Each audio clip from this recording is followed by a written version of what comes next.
So last time we were talking about spectroscopic titrations, and this is one method that you can use in a titration. You can do all the titrations you have covered and loved and appreciated before, which was like several chapters worth of titrations, right? Yeah. All of those had some form of endpoint indicator or something, right? Well, this is a more accurate way of measuring an endpoint, essentially. Okay? You can think of spectroscopic titrations as like very, very accurate, less subjective way of measuring an endpoint. All right? Or of keeping track of concentration through the titration. Like if you put a binding agent in and you do a Beer's law curve for that binding agent, then you can know the concentration at every point during. So whatever point you want, you can go, oh, that's the concentration of my species right there. And then you can figure out titration to do things like KSPs and all sorts of stuff. Okay? You actually roughly did one in Gen Chem 2, the KSP lab where you use spectrometer. That could have been set up as a spectrophotometric titration very easily. The only reason it wasn't is people screw up with the burettes. That's pretty much it. It would have been a better way of doing it. So again, the quantity of your iron 3 in this case would be required for the complete reaction that you see in this figure is this quantity right here. And that's just based on the known values. Okay? We have the volume, the concentration, right? So that's the millimoles right there. And the moles of the protein in the sample must be half of that, which would be 0.182 millimoles because the Fe3 plus binds two Fe3 pluses bind to each mole of the protein. It's a 2-to-1 ratio. And so at your equivalence point, what's always equivalent is you always have a stoichiometric equivalence, right? Yeah. By the way, also why those are called equivalents of. You know, like when we want a 2-to-1 ratio, we put 2 equivalents of. Same terminology. Okay?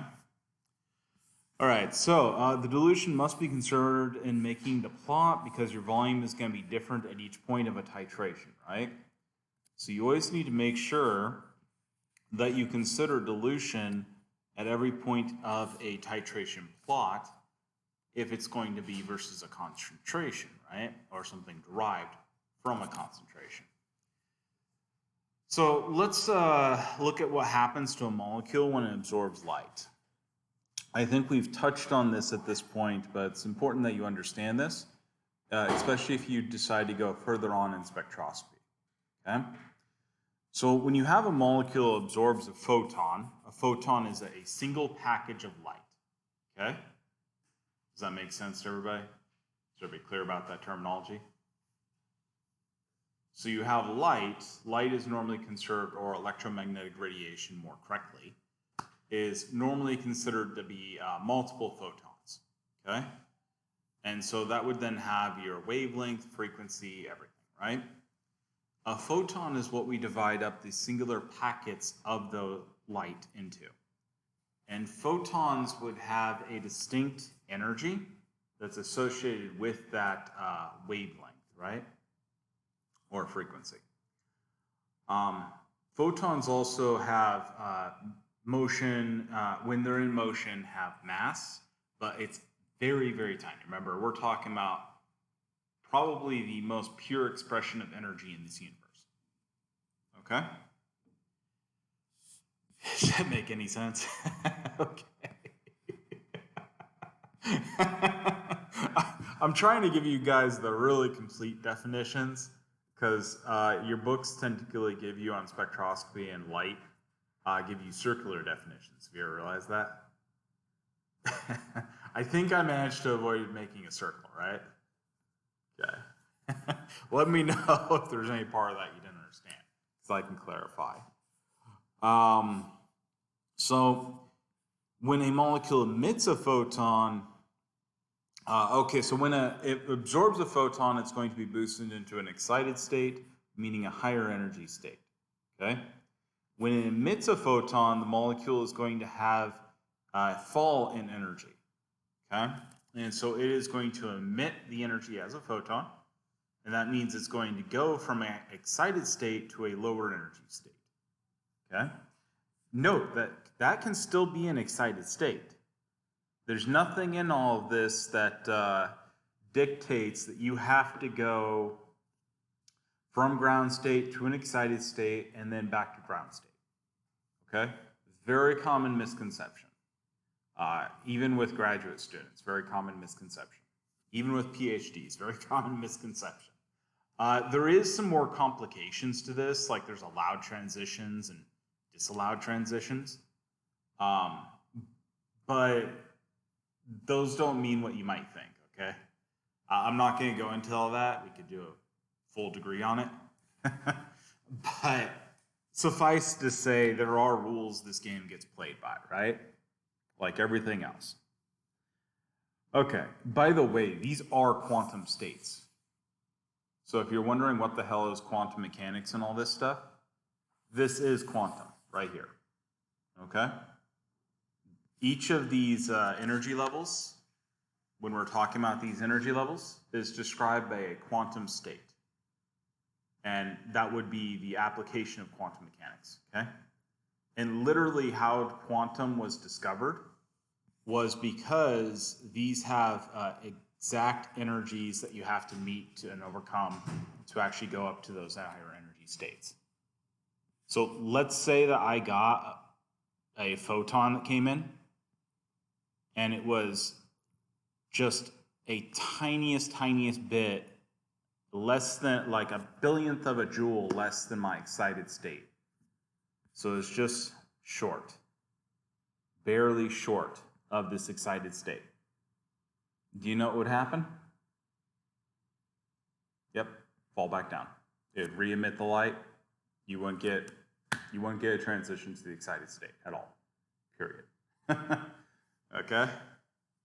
You actually would need to match or exceed the excited state to be able to get a transition. And that's actually where quantum comes from, is those energy levels. So it's not a spectrum of energy, it's like stairs, right? Okay, so this would describe the ground state. The ground state is the lowest energy state that a molecule occupies. Notice that is not zero energy, is it? Nothing about that is zero energy. So a ground state is usually represented with a relative energy of zero. It's referred to as the ground state, and then we do everything based off of that ground state. Okay? And that's just to simplify things. Did you know we only have the ground states for last time I checked, we only had them for 2 molecules and 1 atom. We'd only calculated the ground states for those. So that's the only things we knew the exact energy of. We don't know the exact energy for anything else. Yeah, it's H2, xenon, and which one was it? They just did a third one not that long ago, and I forget which one it was. It's something very simple, though, again. Like curiums or something. Yeah. Anyways. So again, this would be your ground state, lowest energy level. Right here, we're seeing transitions from this level to this level up here. Okay? And so this right here is a singlet excited state. This is referred to with an S for singlet. Okay? This right here would be a triplet excited state, and that would be referred to as a T for triplet. Okay? And that literally means there's 3 different substates within that are slightly different. Okay?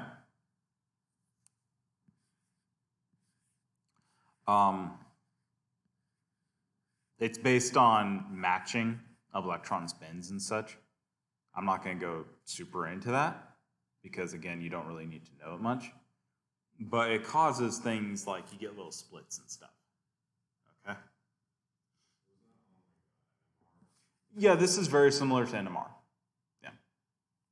We have almost the same energy for these states, but due to various couplings, you get just very small differences. And so it doesn't give you an independent band. It just gives you a, one band here, 3 bands here that are all grouped. Okay? And this happens with things like, there's also things like infrared microwave coupling, and that's what gives you the broadness of your infrared bands. All right. I'm not going to go super into that. It's just too much information. This right here shows you the light wavelength that would boost it up to those energy levels. And keep in mind, you typically have to match the energy level to boost it up. Okay? There is a little bit of leeway. This leeway actually represents smaller energy levels for less energetic things that are spread around these energy levels. So like this energy level would be like a visible light UV transition. And then you have smaller energy levels that are like, you had this transition, plus it's now spinning because of microwave radiation. Or you have like a stretch happening because of infrared. At the same time, it absorbed visible light. Yes, and you can actually have those energies add or subtract from it. Like you could have this transition happen, but it happened from something that was already spinning due to microwave radiation. And then when it re-emits, it adds that energy to it. And that's Raman scattering.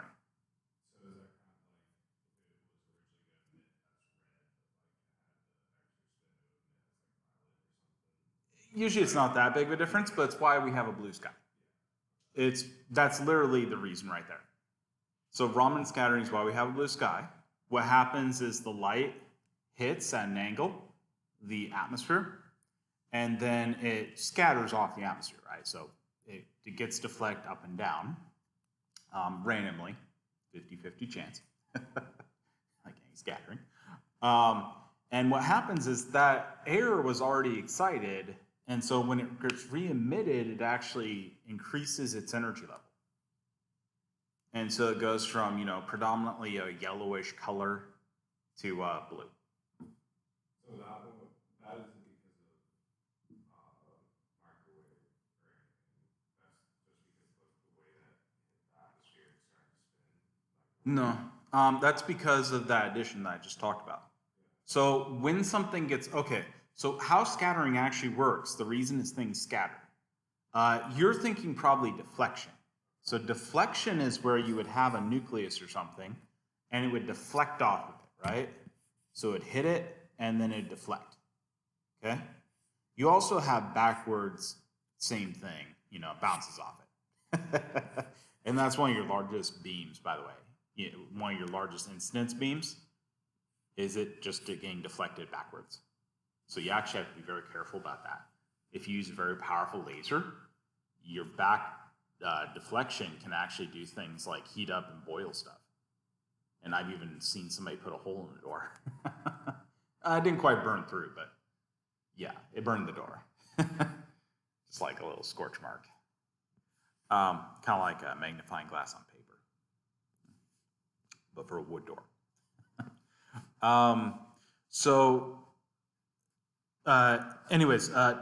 Scattering happens because your molecule absorbs the light. So just like this. And your molecule already had energy from some other event. Usually it's absorbing infrared or microwave. Yeah. Because that's very flammable. Yeah, so it ends up at it doesn't end up on this energy level, it ends up with one just a little bit higher. That's because of the microwave or whatever. And what you end up getting is when it re-emits it, instead of re-emitting the same wavelength, yeah. And that happens all the time. Typically, when you get something that doesn't absorb, it boosts up in the energy level. It re-emits, it doesn't actually end up in an energy level. It would re-emit the same frequency. But with Raman scattering, which is not the majority, it's 99.9 something% of molecules do not exhibit Raman scattering, okay? But enough of them do that you can get color changes. Yeah. So, I mean, that's why like you get almost no blue color at all. If you have a very clear sky or there's, get higher up, you get very dark color because you're not getting as much scattering anymore. Yeah. Anyways. Kind of an interesting deal. Okay, so the infrared and microwave radiation are not energetic enough to induce electronic transitions. Remember that typically for most molecules, especially organic molecules, you need visible light or UV radiation to exhibit a transition from one molecular orbital to another, right? The only thing that's not true is metal. But we're going to ignore metal, okay? Nobody cares about spectroscopy metal. Nobody ever cares about spectroscopy metal. It's a sad fact, but it is. All right, so when you're talking about the infrared and microwave radiations, they don't do transitions of the electronic state. They don't go into, low energy molecular orbital to a high energy molecular orbital. They don't do that, okay? What they do is they change the vibration or rotational motion of the molecule. So typically infrared would cause vibrations, and then microwave would cause rotations. Okay? Did you guys ever, no, you probably haven't encountered anything about the 3n minus 6? Does that sound like anything you've heard of?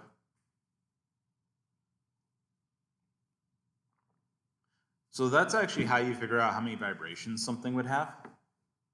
You take the number of atoms and multiply by 3 and then subtract 6 off. And the reason you subtract 6 off is those are the possible motions in three-dimensional space. So you get 3 what's called translations, which are moving around in space. Moves in the X, moves in the Y, moves in the Z. And you get 3 rotations. So 3 rotations, 1 in the X, 1 in the Y, 1 in the Z. But they're not defined by X, Y, and Z. Anyways, we're not going to go into all that. If you want to go into it, talk to me sometime, okay? So for 4 atoms and 3 axes in space, we see that formaldehyde right here has 12 different ways it can move.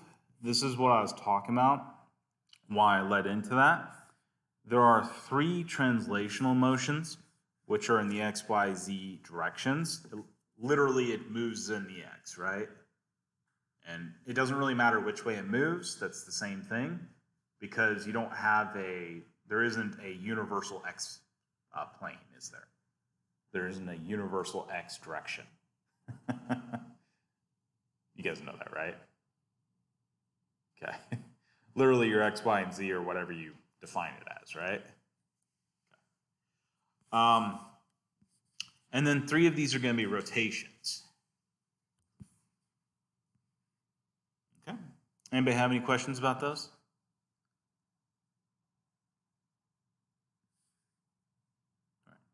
Notice that these 6 right here are the remaining motions that are not translations and rotations. And those are the vibrations. So those are where atoms move, but it doesn't move the whole molecule. Okay? Which would be a vibration, right? Like if I put a vibration on my desk, it doesn't move the whole desk, does it? Okay. So with promotion from S0 to a vibrationally rotationally excited level of S1, usually the first thing that happens is the vibrational relaxation to the lowest vibrational level of S1. This is a non-radiative transition. We would label that R because no photon would be emitted. You're using all of your energy to transition to a higher energy level. Congratulations. Fantastic job. Okay? And this is what most people think of when they think of a molecule absorbing frequency, is it's a matched frequency. So the energy of the photon gets absorbed and it just boosts you up to a new energy level. Great. Okay? From S1, a molecule can enter a highly excited vibrational level of S0, having the same energy as S1. This would be called an internal conversion. So an internal conversion is going to be where you're already in an excited state, and then you just move your energy into a different excited state that happens to have essentially the same energy. Okay? And these are what you're seeing right here, actually. So you see we've boosted, we have an excited state that we're in.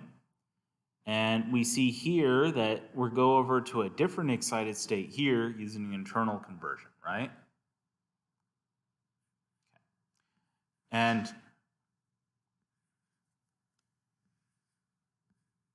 yeah.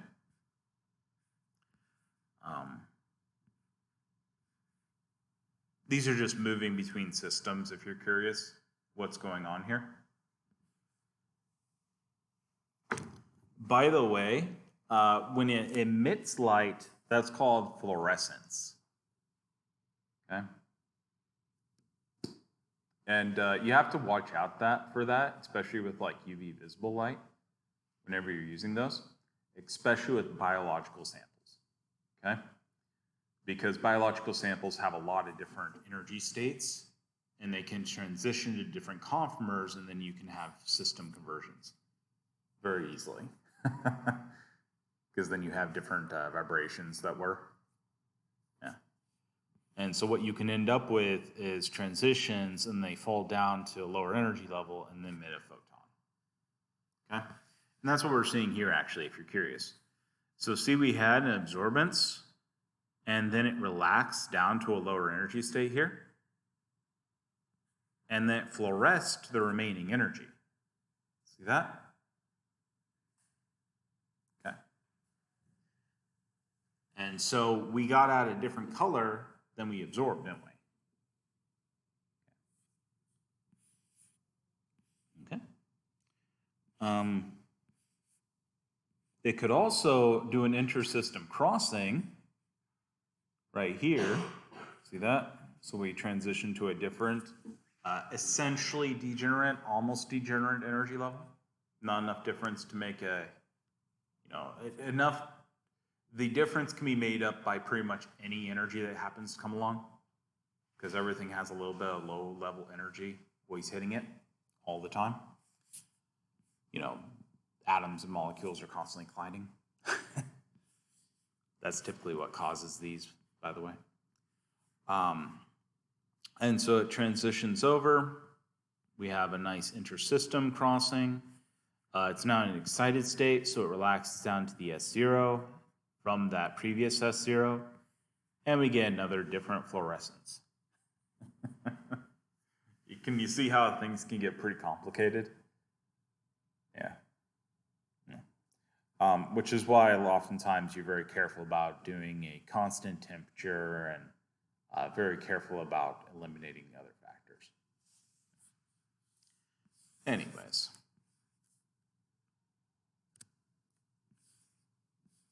So in this path that we're seeing, we have an absorbance and then a relaxation 1. See that?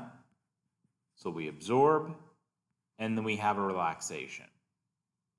And within this system here, that is relaxing down to the S0 there. See, that's the lowest energy level there.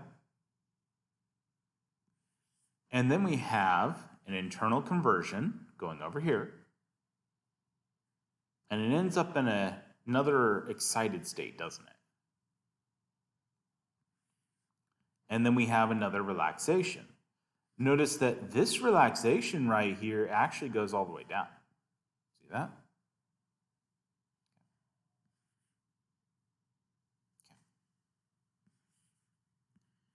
And so this would be accompanied by some sort of fluorescence, some sort of emission. Remember, energy is neither created nor destroyed, right?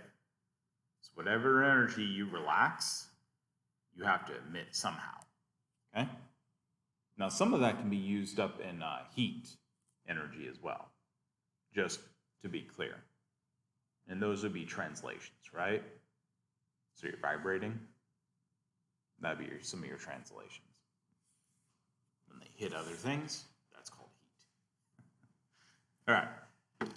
Okay, so from your S1, a molecule could also cross into an excited vibrational level of T1, and that would be this one right here. And this is going to be called an intersystem crossing.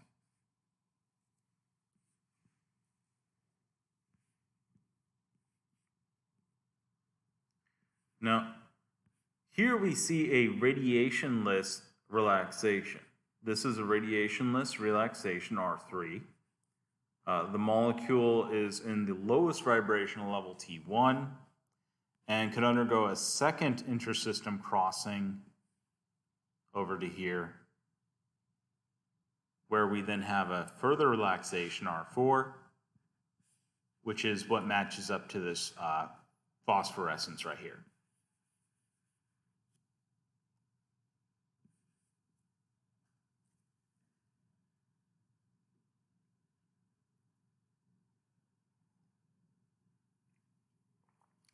In this case, all of that energy is converted to heat.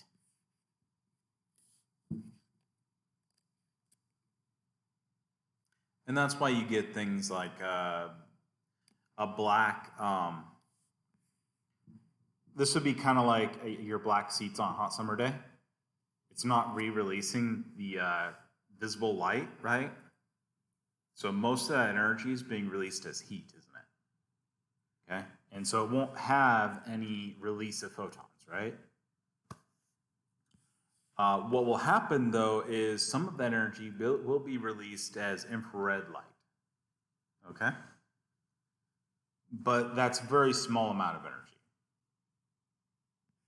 So you get a large release on like a hot summer day, your black seats, well, it doesn't matter if it's hot or not actually, but you know, your black seats are absorbing light, visible light. Most of it's being released down as heat energy. And then the remainder gets released as infrared, microwave, all those sort of things. Mostly infrared. Anybody have any questions about that so far? So a molecule could relax from the S1 or T1 to S0 by emitting a photon. The transition from the S1 to the S0, this is called the fluorescence. The lifetime is short, typically 10 to the negative 8, 10 to the negative 10 seconds, somewhere in there, which is incredibly short, right? That's pretty much not measurable short, okay? That'll be trying to measure the speed of light sort of short while we're still on the planet. Doesn't really work out so well. All right?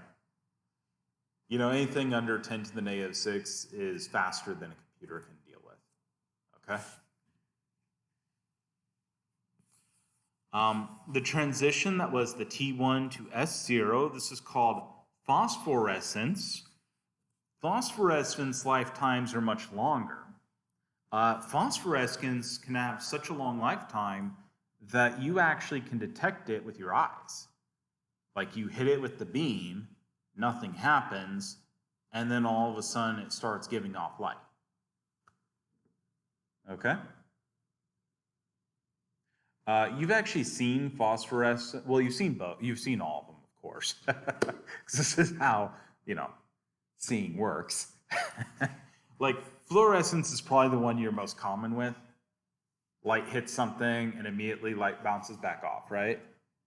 And you can't tell the difference. So like you hit something with a flashlight, then you see the colors, right? Congratulations, you've experienced fluorescence. Okay.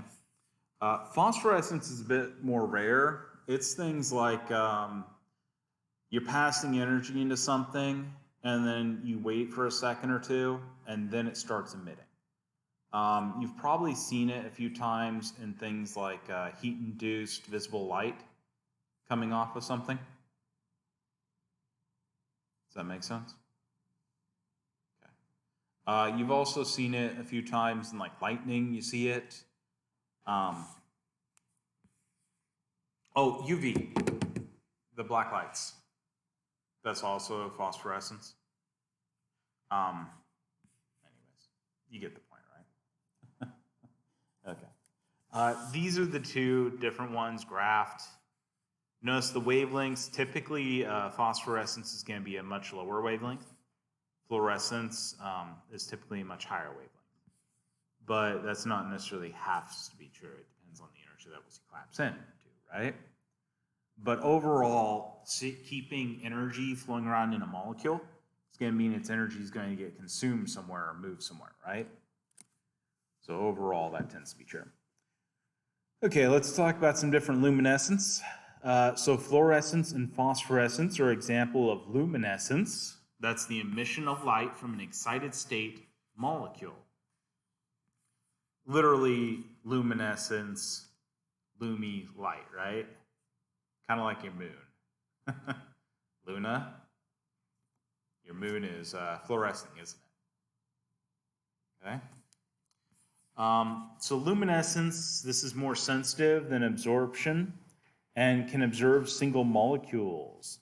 It can be a very powerful technique as long as you know exactly your system and what the hell you're doing. Because it can be very easy to screw up as well. The emission spectrum is roughly a mirror image of the absorption spectrum. So this is the absorbent spectrum right here. See that? And this would be the emission spectrum. And see how it's not quite a mirror image, but it's pretty close. Okay? And that makes sense because what is your absorbance caused by? Matching transitions of energy levels, right? What is your emissions caused by? Things dropping energy levels. So is it common that the highest peak on fluorescence is going to be higher, but then everything else is going to be lower? Again, it's a mirror image. So what you should see is some sort of matching of this. So like if you have a very high absorbance band for your absorption, that's going to be just barely different than your emission. And then you're going to get a reflection down. Yeah. So like the higher peaks don't really matter. No. No, the heights don't really particularly matter. Your heights will, to a degree, match, usually. It usually looks exactly like a mirror image. Well, not, roughly mirror image-ish. So you'll get like your last band will be your first band, and the absorptions, the absorbance of them, the height of the bands will be roughly analogous, but not perfect. Never perfectly matches. And again, the absorbances will, roughly analogous.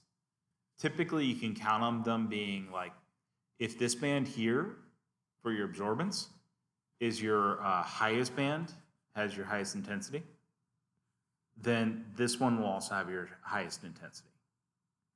If this is the second highest, then the emission one will be the second highest as well. Okay?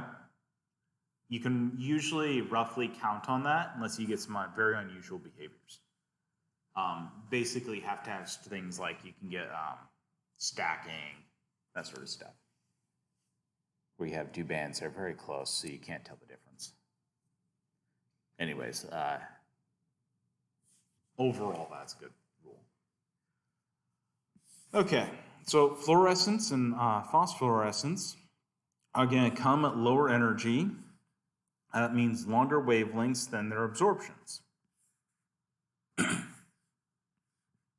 And again, we can see that because remember when they relax, they just have to relax to some S0 energy level, right?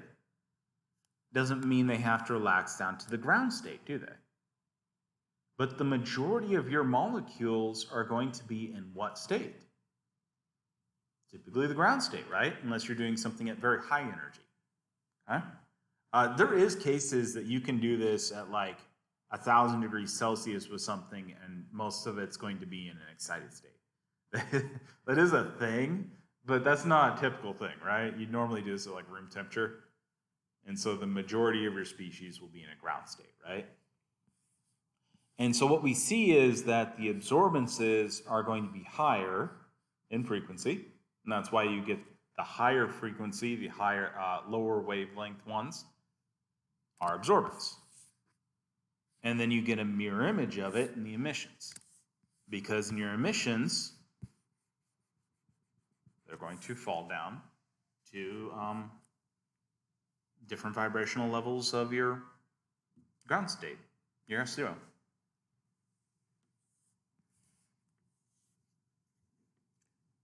Okay. And graphically, it's quite easy to understand, right? Yeah.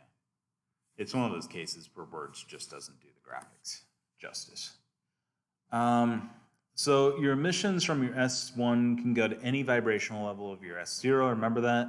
Your absorptions from your S0 can go to any vibrational level of your S1, right? The highest energy transition is going to be the lambda 0. This is going to be with a series of peaks that follow at longer wavelengths, which are lower energy ones, right? By the way, notice the difference between these. When we're talking about absorbance, we do like lambda max, okay? When we talk about its position within the wavelengths, we talk about lambda 0, 1, 2, 3, okay? Does that make sense? Very good.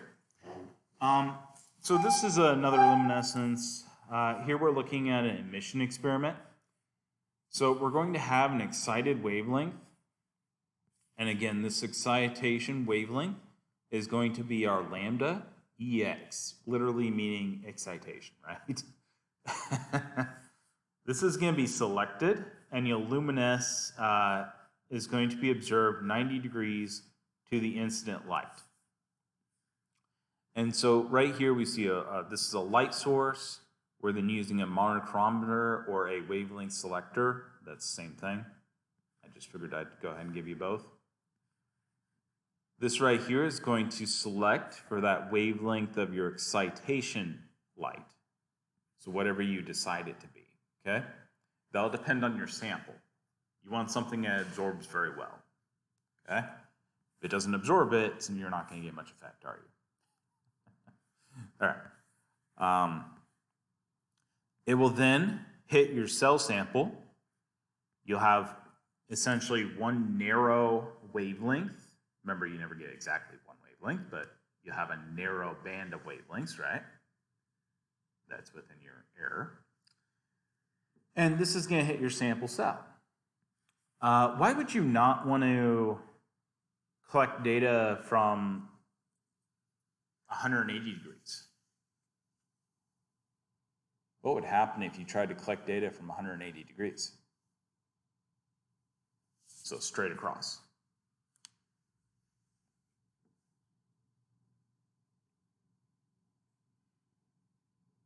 So does anything ever absorb perfectly?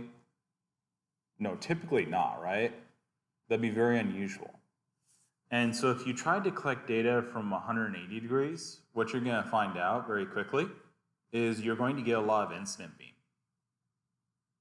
And even if you get very different wavelengths for all these emissions, you would still have such a large incident beam that's going to completely blast away your detection apparatus. You know, you're going to have so much light you have to filter out from your detection apparatus that your sensitivity would be terrible, right? And you guys have actually seen this. Did you guys ever see any of the?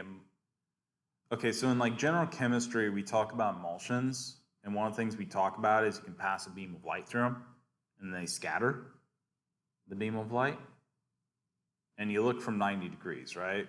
Because if you look 180 degrees, you won't be able to see anything because the beam of light's in your eyes. Same concept. By the way, you can actually do it instead of 90 degrees. You can do these at like 40 degrees, that sort of stuff, and get the backscattering instead. So there's actually kind of a, you know how we did like 2D NMR sort of stuff?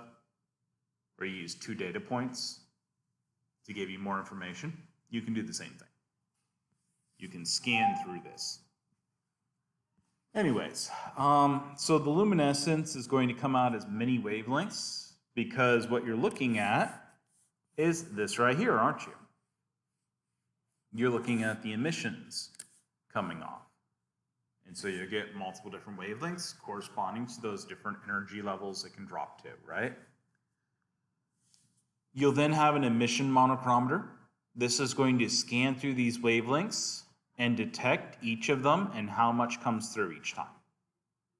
Okay?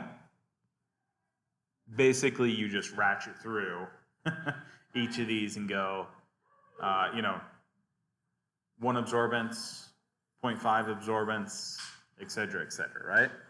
Then you plot them on a graph, and that's the spectrum you've always loved and known. Actually, you always see the spectra, which is multiple spectrums, okay?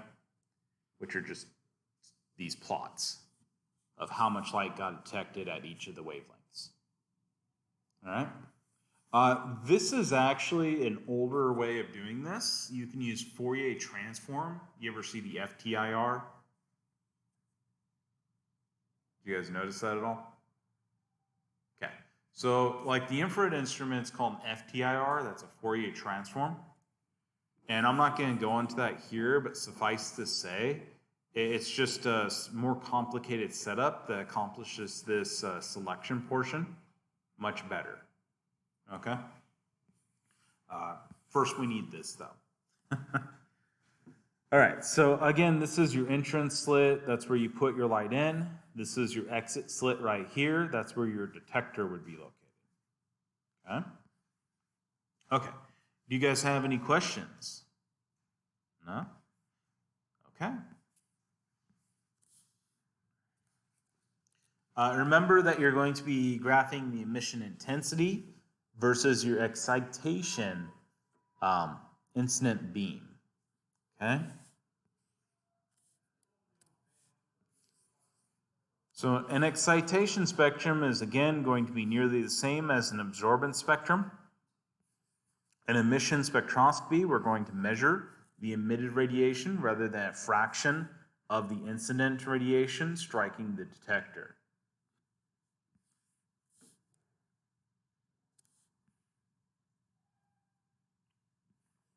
And this is a spectra of anthracene, if you're curious. Each of these are real spectra. They're not made up bullshit. All right. So the luminance intensity, which is again the light that's coming off, is going to be measured by P0 prime, which is P0 times 10 to the power of the extinction coefficient of that, the EX, the excitation wavelength we were talking about. Remember, you're selecting a single wavelength for the excitation rod. That's that same epsilon that's in Beer's law. Okay? That's the extinction coefficient, how well it absorbs that light, right? At that wavelength. This would then be the path length, B1. Note that that's this right here. Okay? This is your cell.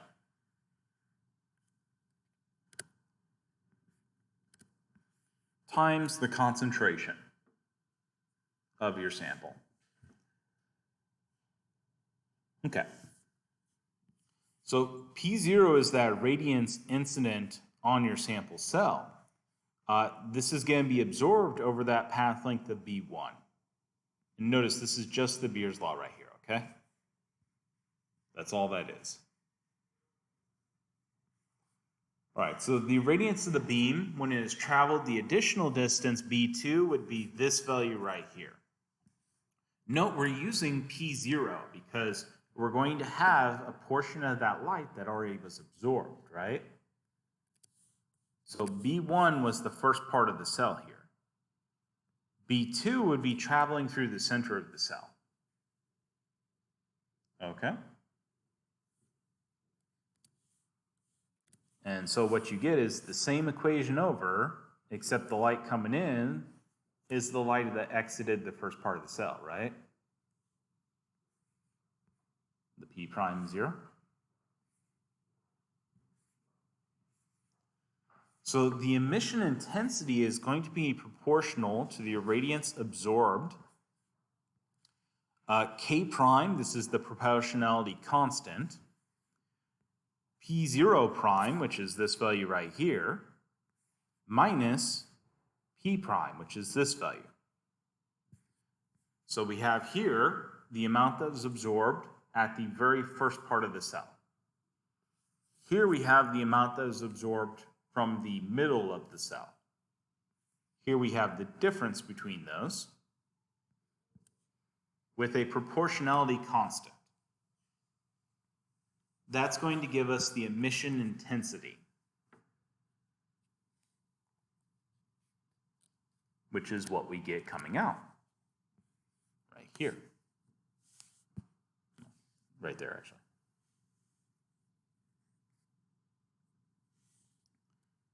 Okay. So finally, we're going to have the intensity that comes out of the cell. So that's going to be the I prime, which we just figured out, times 10 to the negative power of Beer's law. Now note that this right here is going to be the extinction coefficient of your emitted wavelength, okay? Because now you're a different wavelength, right? You're the emitted light's wavelength. So what this is going to represent is the light that's coming off being absorbed by your sample. Because some of it gets absorbed, doesn't it? And note that you also have B3, this is your path length, coming out from the center of the cell, going out to your detector. See that? It's from the center of the cell out to the edge of the cell. This is literally the light being emitted, being absorbed by your cell, okay? Your sample and your cell. Okay, so if we sum up these relationships, we'll get this entire term here. So what would be emitted out of this entire system out to the detector, okay? That's I. So this is what you would detect, all right? This is going to equal all this right here. That would be all of these plugged in, okay? We've literally just taken the equations and plugged one into the next, All right. We can simplify this, because many of the terms are similar, right, to this term right here. And so this is how you would calculate I if you ever need to. It's going to be the proportionality constant times the P0, which is what you get out of the beam coming out of your wavelength selector, right, times 10 to the negative Beer's law, with the extinction coefficient being that beam, how well your sample absorbs that beam coming in, okay? And then you'll get this term. So this right here, this term right here that we just covered, this is that loss of intensity in your first region. Again, that's right here. This is your loss of intensity here. See that? as you're entering your sample. Then we'll get the next region, that's the 1 minus 10 to the negative, Beer's law for the excitation. That's the absorption in your region 2. So you have your light being absorbed in the first region here. You guys see that region okay? The first part of the cell. And then you have your light being absorbed in your second part of the cell. And together, these are going to be what emits the light coming out. Okay?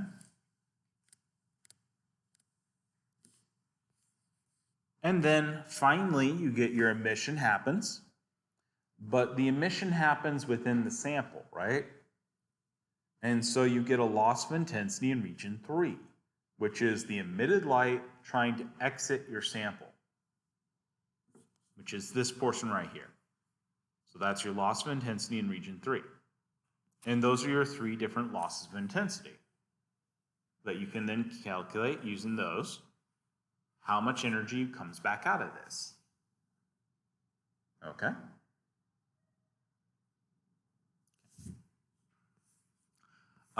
So note that if you're at high concentration, these terms are going to be high, right? If you have a high concentration here, then you're going to get almost no power back out, right? Can you see that okay? Because the concentration is literally a 10 to the negative power concentration 3 times. See that? You get quite an effect. However, if you have a low concentration, then this can go to 0, right? So a low enough concentration, this term up here goes to 0. What's 10 to the negative 0?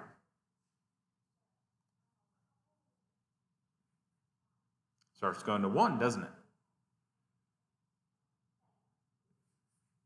You guys okay with that?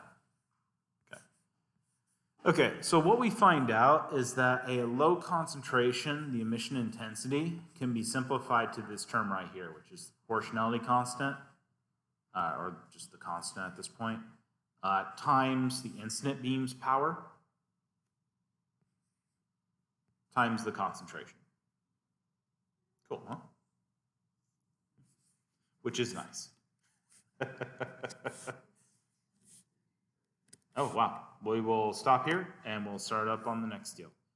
Damn, 2 slides left.